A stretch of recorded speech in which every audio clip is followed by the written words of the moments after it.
Hello po sa lahat. Ngayon po ay magluluto ako ng ginisang sitaw. Nasa hugan ko ng beef. At ito ang sangkap. Sitaw. Meron tayong red onions. Tsaka white onion. Dalawang klaseng onion po ang gagamitin ko.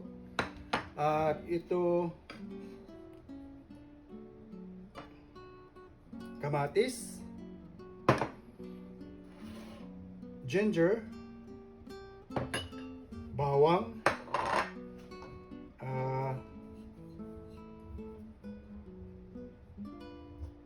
meron tayo ditong black pepper, linga or sesame seed, and sibuyas dahon. Last but not the least, our main ingredient has to be the beef. So let's start cooking.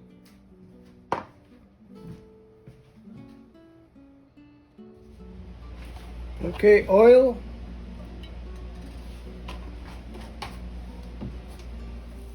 Hatiin natin na yung bawang.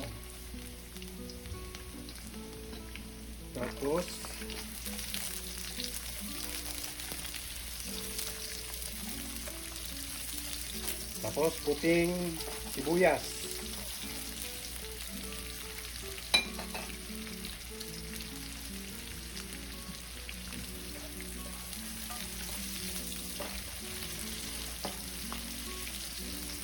Tapos ang ating sitaw.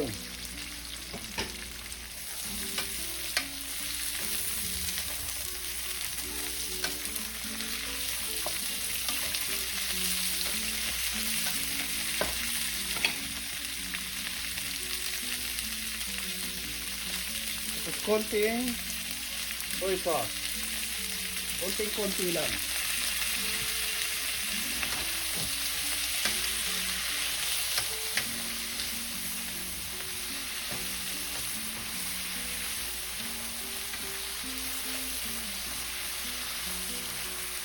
Bango.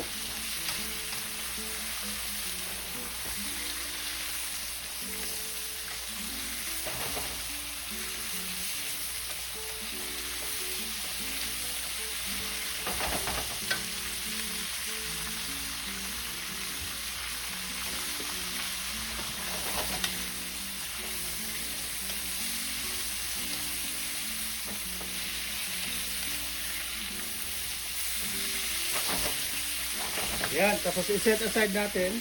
Lutuin natin ang beef. Okay, tapos dito natin lutuin yung beef ngayon. Unahin natin ang luya. Tapos natitirang bawang.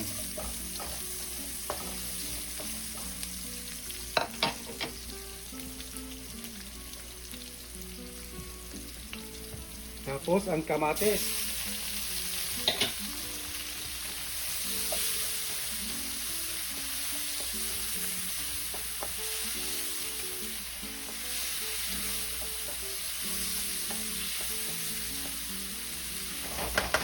Ngayon dahil ang gagamitin kong karne ay steak, ang gagawin ko, lalagyan ko muna ng tubig to, tapos i-reduce ko ng konti, saka ko ilagay ang steak.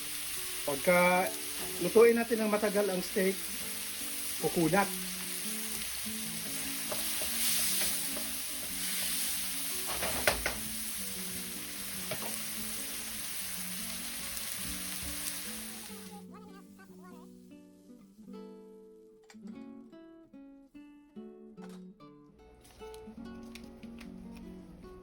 Tapos gagamitin ko siya ng chili sauce na pang-braising ng beef.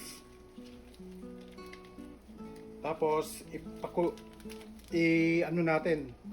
i-reduce natin, saka na natin ilagay yung beef at ang natitirang mga ingredients.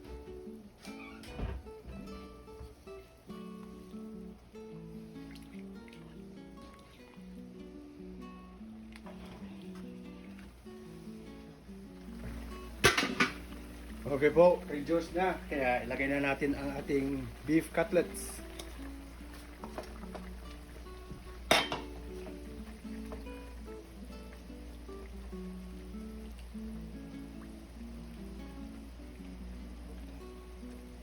Tapos high heat for at least 5 minutes. Takpan. Okay, malapit na.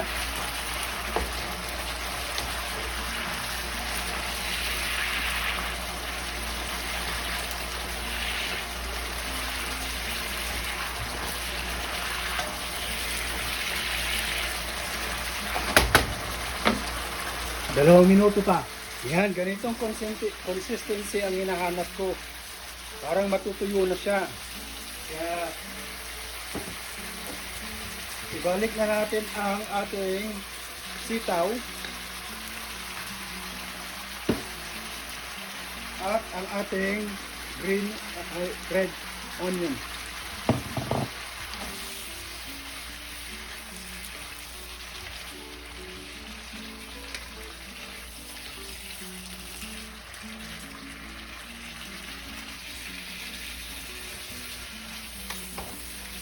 Reduce heat.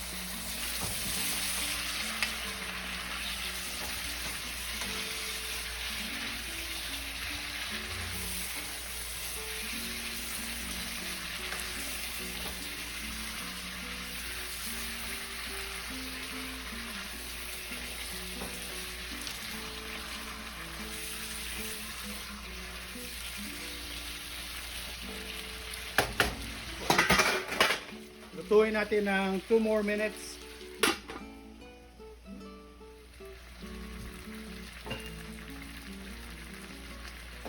Tapos lagyan ko ng pinch na asukal.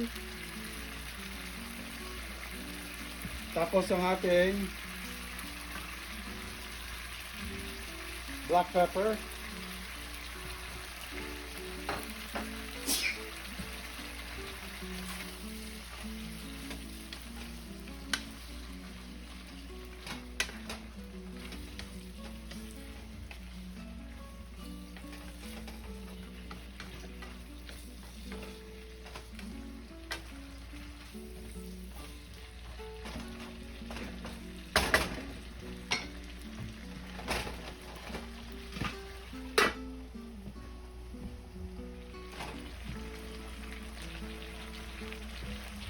Tapos, ilagay natin yung green onion natin.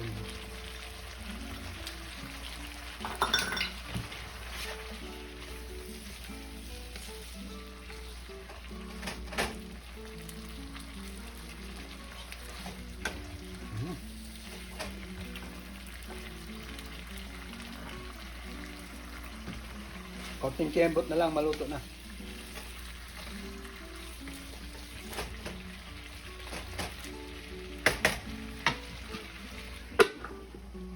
At least 2 more minutes. Ayan. Taste test tayo, taste test.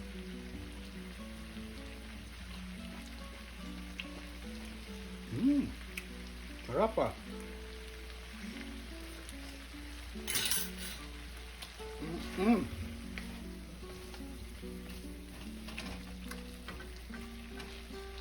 Perfect. Okay, let's plate.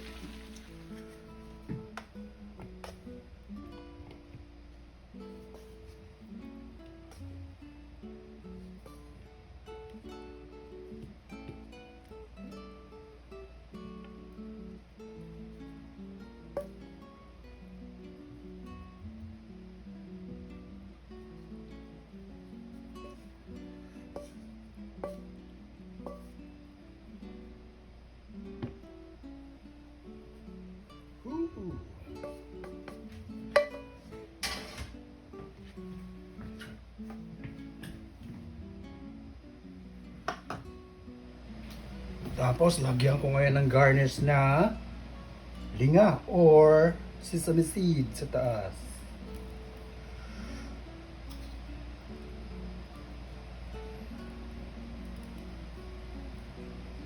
Ayan.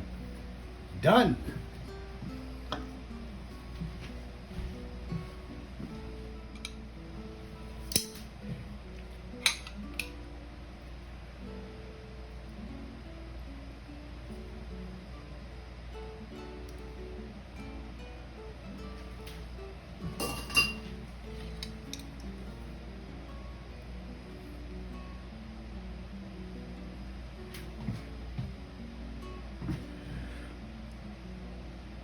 Sarap.